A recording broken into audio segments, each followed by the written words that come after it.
Now, very good morning. A very good morning to all of you. Now we are going to study module 3, Science and Technology.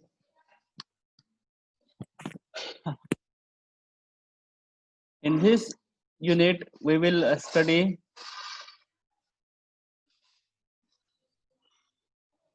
Somebody, please, have taken the pencil, virtual pencil, and somebody is there to disturb. Please, don't do it like this.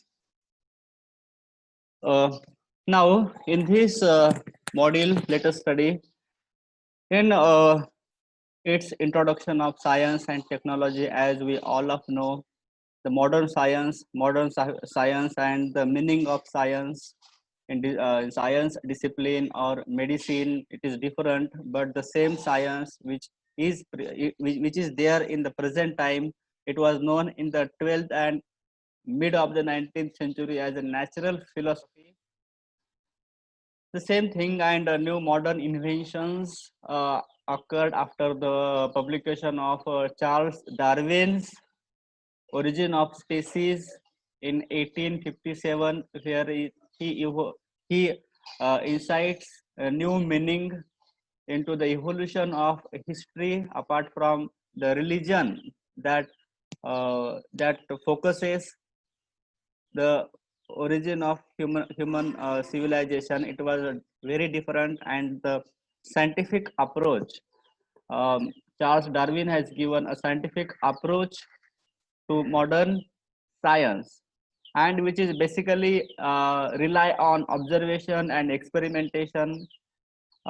In a broader sense, science denoting reliable knowledge about a topic, any topic under the sun.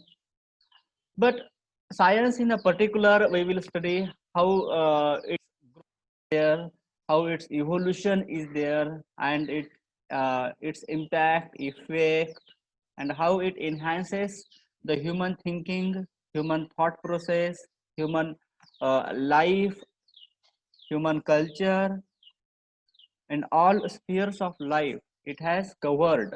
It has it has to grow up, and with the help of this, human beings also have uh, taken advantage out of it, because we know human beings and their lifespan obviously increased because of the new inventions which took place with the advent of technology, and life became more comfortable, and whatever the distances on the earth is there, it is really minimized. The time also minimized. Now the facilities of railway engines, then those facilities really advanced, really enhanced the time and space of human beings, and everything. The inventions in medicine, everything is there. Inventions in electronics, due to the electronic revolution, wireless revolution, we are here on this virtual platform. It is also the advent of science, advancement in science, development in science. So uh, whatever the technology we use, fan, okay, science, okay, whatever it is, a processor, the generation of computers, and how it revolved, how it the modern technology, the how the size of computers is minimized, and nanotechnology, recent advanced technology, nanotechnology is there. All the spheres of life it has covered. The invention, because of the inventions, we are really fortunate enough to live in such kind of world where everything is in our palm, everything is there. Just it's our responsibility to use in a sustained way, in a sustained way, as it means that we must preserve whatever the drawbacks are there of science. So we must preserve and hand over our beautiful earth to the next generations. To the responsibility of every generation. Now we are fortunate to live in this generation, but it's also our responsibility to be kind, soft, with the natural phenomena, with the nature, with the climate, with the environment, with fellow human beings, respect, everything about science or any subject. It includes. So let us study development of science in ancient cultures. Ancient cultures, Paleolithic age is also considered as Old Stone Age. It is really a prehistoric period of humankind. Before 2 crore years to 10,000 years, and nothing is known about this age. There was no record keeping. Our previous these forefathers, they didn't know the record. They didn't know. They know because of it is a first stage in the step of evolution. Primitive stones used by early men and women. Okay, discoveries, we can see fire for light, heat, cooking. They unknowingly, intentionally, unintentionally, men find it out. We have seen some of the examples in the last lecture. Anyone can anyone can tell me the sculpture we have seen? Altamira caves in Spain.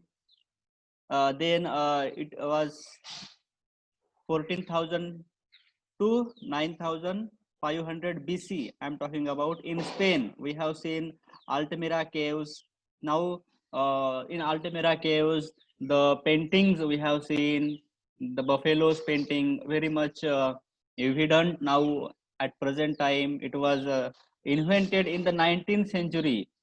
19th century it was invented. People at the in 1879, people at that stage when the discovery was taken place, no one believes, but gradually people come to understand, the historians to understand its significance, because it this kind of things is a, it is a thing that where history comes alive, where only guess, hypothesis, imagination, we can understand what sort of people they had, our forefathers, how they were living. So these things are very crucial in the evolution of mankind. The Altamira caves we have seen, Altamira caves paintings, some of the equipments, instruments they use for their livelihood purpose. Then also Lascaux caves, 14,000 before to 13,500 BC.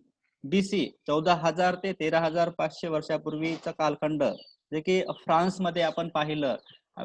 And cave things we have seen, though it is in damaged condition, but still it is there.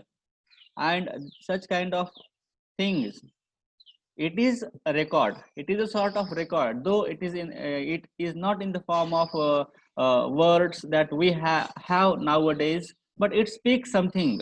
Their history comes alive in the form of their paintings, their imagination, how they thought, their thought process, their imagination. They have something that apart from the human energy, they have something to do. And so the aesthetics, okay, good words. So in the primitive stone age also, human beings, they have aesthetics, the sense of aesthetics, and they have imitated nature in the paintings of the caves, both of the caves, Lascaux caves and Altamira caves. We have seen the aesthetic sense, the imitation of nature, imitation of the objects in the nature.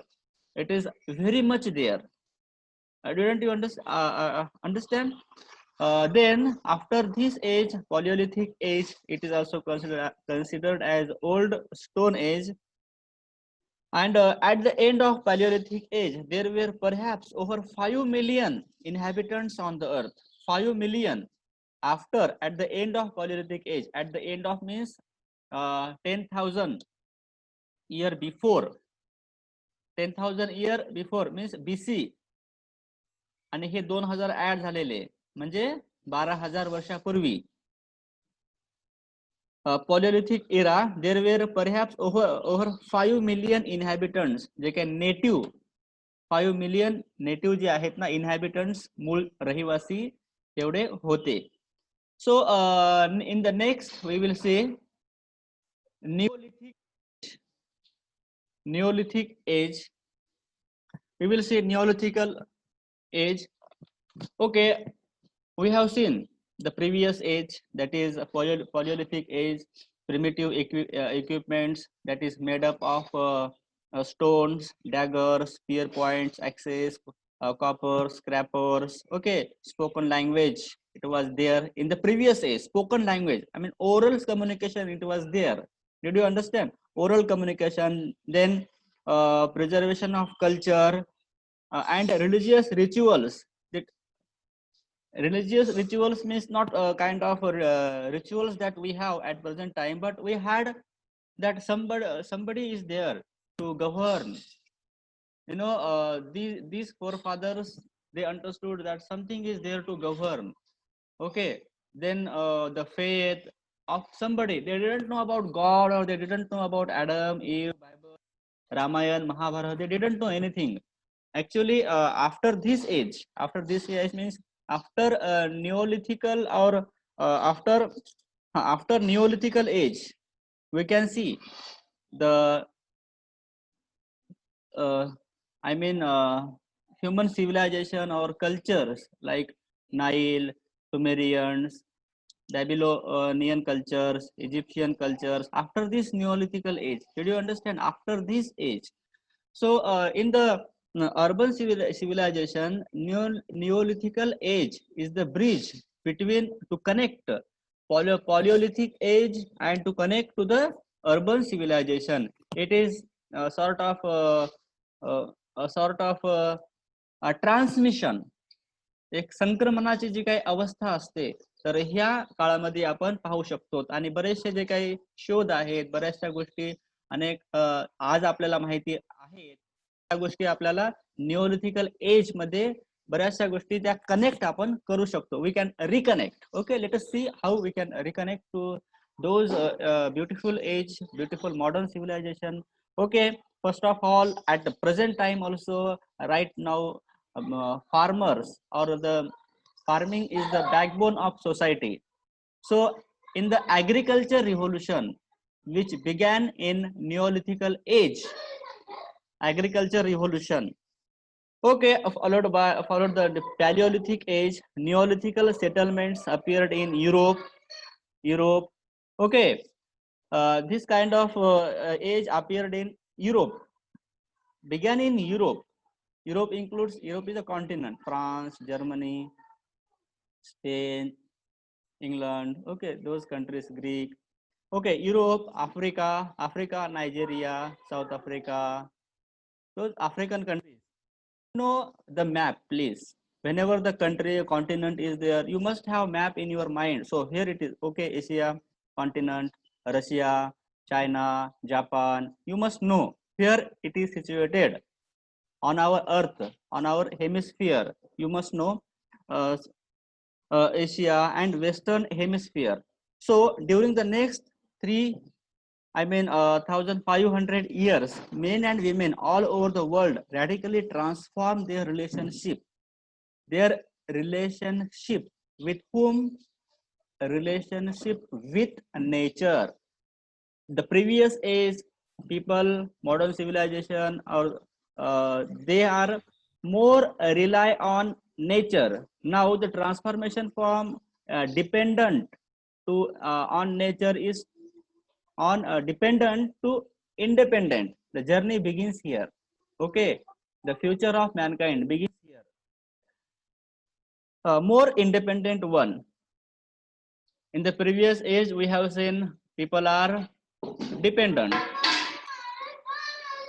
and now they are dependent.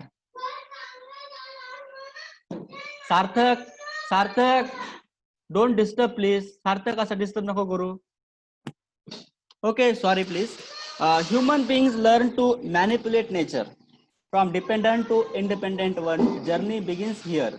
From dependent to independent. Now, domesticated animals like dog, pig, sheep, goats, cattle. Okay, domesticated. During this era, uh, people, I mean, with the emergence of agriculture revolution, human beings, they uh, they started to domesticate animals like dog, sheep, goats, SHWP, goats, cattle. Nowadays, we also see the same thing. Farmers, they also domesticate such kind of animals for their for basic need purpose. Okay, milk, etc., and for protection, for food. Okay, once surplus food was produced, surplus food means whatever we requires apart from it, surplus food. आता farmers वगैरे त्यांना जेवढं लागतं तेवढं नाही उत्पादन करत, त्याच्यापेक्षा जास्तही करतात. का? कारण अनेकांना जशी आवश्यकता असते, ती गरज असते, सर्व सोसायटीची गरज असते. So human beings began to live in such a fixed village settlement. Very nice. Human beings learn to manipulate nature. We have seen villages as Jericho, Palestine were settled, and Stonehenge architecture at Stonehenge. Stonehenge. We will see after this lecture Stonehenge in England, and the huge architecture we will see after. Okay, we'll see after some time. So this change from hunting gathering to agriculture production produced a population explosion. So these uh, independent human beings, they were independent, and this also have paved the way to settlement of villages, then domesticated animals, then agriculture production, surplus agriculture production. So many discoveries have taken place in Neolithical age. Neolithic age. Just a minute.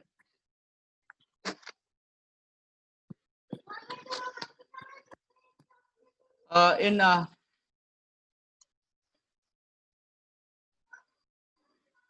okay,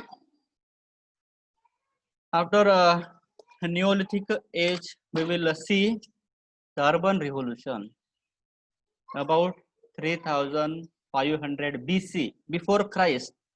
इसवी सन पूर्व.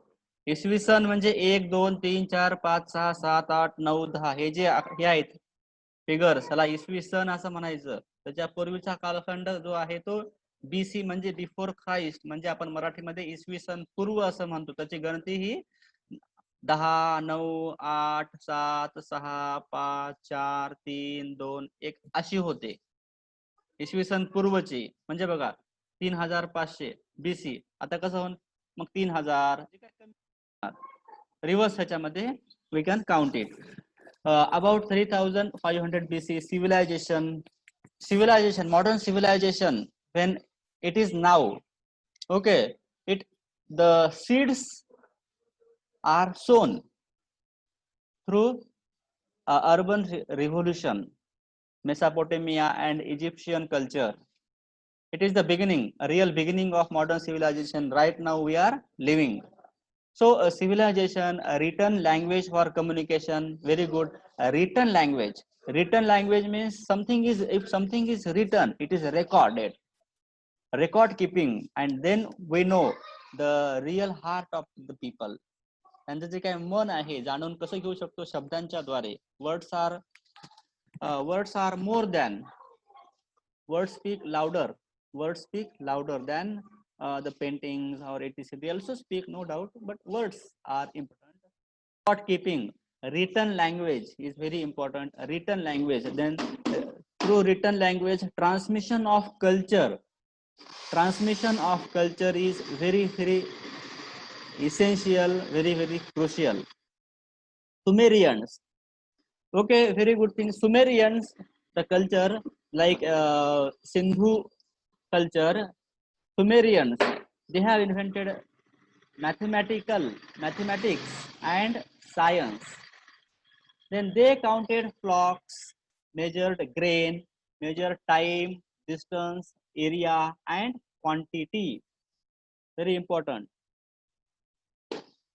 Sumerians, the culture Sumerians, they have created a number system 60, 60, which gives us 60 minutes an hour. Okay, very good, very modern inventions. Look at and 360 degrees circle, अंश जे म्हणतो आपण जे काय वर्तुळाचं जे हे आहे degree circle developed lunar calendar with a year of 12 months 12 महिने but just 360 days. Now we have 365 days, but look at there now we can see the advent of technology, but that time nothing was known.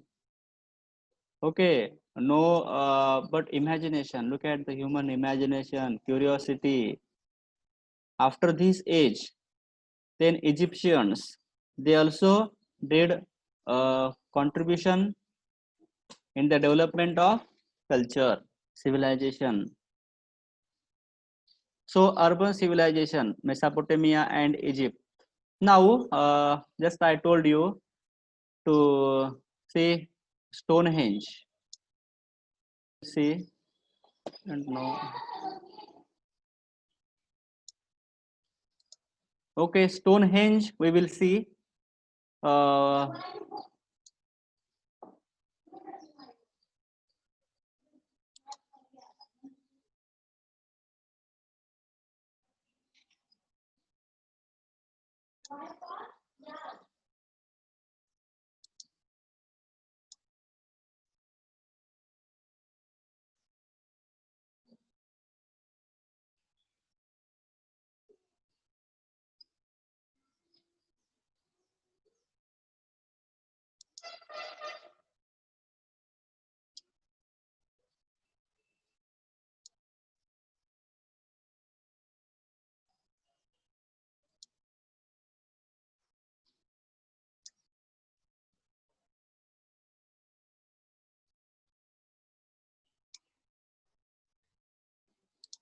I don't get it. Just a minute.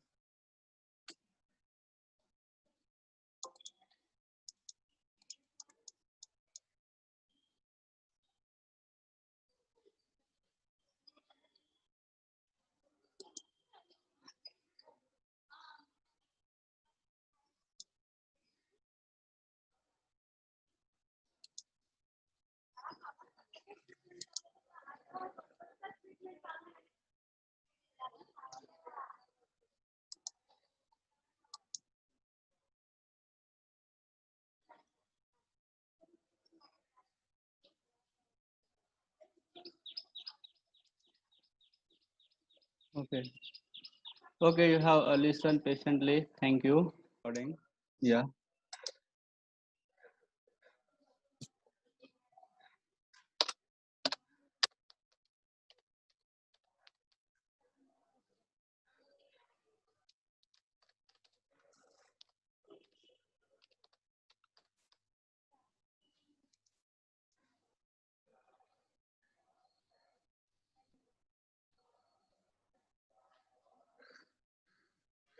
Okay. 5 minutes. Never mind about the Egyptian pyramids, giant stone heads, and Mayan societies. Want to deal with Stonehenge? Welcome to Watch Mojo UK's Top 5 Facts. In today's installment, we'll be counting down the top 5 nuggets of knowledge about Stonehenge. Before we begin, if you enjoy this video, subscribe for more great content. A structure that is inspired and featured in books, films, TV shows, and many electron-possible sacrificial seances, Stonehenge is one of the greatest mysteries of Britain. Sure, it carries an endless list of myths and theories, but what do we actually know for certain? Number 5, it was sold at auction for £6,600. Okay, it's hardly a cozy place in the Cotswolds. Nevertheless, Stonehenge has been a desirable asset for years, changing hands many times. One owner in the early 1900s, Sir Edmund Antrobus, was the first to charge an admission fee for visitors, and although asked many times, refused to sell the property to the British government. Ultimately, following a death in the Antrobus family in 1915, Stonehenge and its accompanying land went to the auction block, and a local barrister, Mr. Cecil Chubb, snatched it away for £6,600, which is around £600,000 in today's money. Legend has it he bought it as a gift for his wife. But she mustn't have been too keen on this, as just 3 years later, Chubb generously donated it, and the government knighted him to say thank you. Number 4, it's a massive burial site. You may have heard the rumours about what happens on the surface of the Stonehenge site, but what about beneath it? Well, archaeologists have discovered thousands of bones in numerous pits around the site, which belong to almost 100 different people who were thought to have been buried there during the time of the Neolithic and Copper Age. But these weren't just ordinary people. According to research, only the elite were buried at Stonehenge, and they weren't just locals, many of them were from all over the world. One of the most interesting things about these remains is that they were almost half men, half women, which gives great insight into the equality between the sexes all those years ago. Number 3, the medieval population believed Merlin built it. Nowadays, we take accessing information via things like Google, TV, and books for granted. But back in medieval times, a lot of what you learned would have been from word of mouth, including fictitious and non-fictitious stories. Naturally, this made for a few tall tales.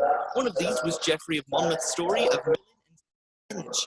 The story goes that Merlin, on a quest from King Aurelius Ambrosius, travelled to Ireland to retrieve healing stones from a circular rock formation called the Giant's Ring. These were then brought back to England, and Stonehenge was erected in honour of the hundreds of Britons slayed by the Saxons. With this being one of the earliest depictions of Stonehenge in literature, it was widely regarded to be true, along with a lot of Geoffrey's other work, which was loosely based on real-life people, stories, and locations. Number 2, earthworms sank Stonehenge. No, they didn't use a shrink ray. It's actually much cooler than that. Essentially, earthworms live beneath the ground and eat soil, and once it's passed through them and they've got the nutrients they need, they excrete the remains, known as wormcast, above the soil in little mounds. This results in the surface level actually rising, which in effect makes whatever is on the surface, like stones, sink. This little gem of knowledge came from Charles Darwin back in the 1800s, and he stated that the surface of the soil at Stonehenge increases around 0.2 inches a year. Put that in perspective, that would mean that the surface of the soil would rise 20 inches every 100 years. So it may just be a matter of time until they're gone. Well, a few thousand years, but still. Number 1, stones came from 150 miles away. The big archway-like stones are of course the most famous and recognizable at Stonehenge, but what about the numerous other surrounding stones? Well, unlike the larger stones which are thought to have been sourced locally, the 80 smaller surrounding stones, known as bluestones, can actually be traced back to the Preseli Hills, which by the way is around 150 miles away in Wales. Exactly how these 2-ton stones were transported is a little unclear, with one theory suggesting that it had something to do with glacial movements. A more rock-solid theory, however, pardon the pun, suggests that they were brought from Wales via boats or rafts. If that is true though, it still begs the question, why go through the effort to source stones from so far away?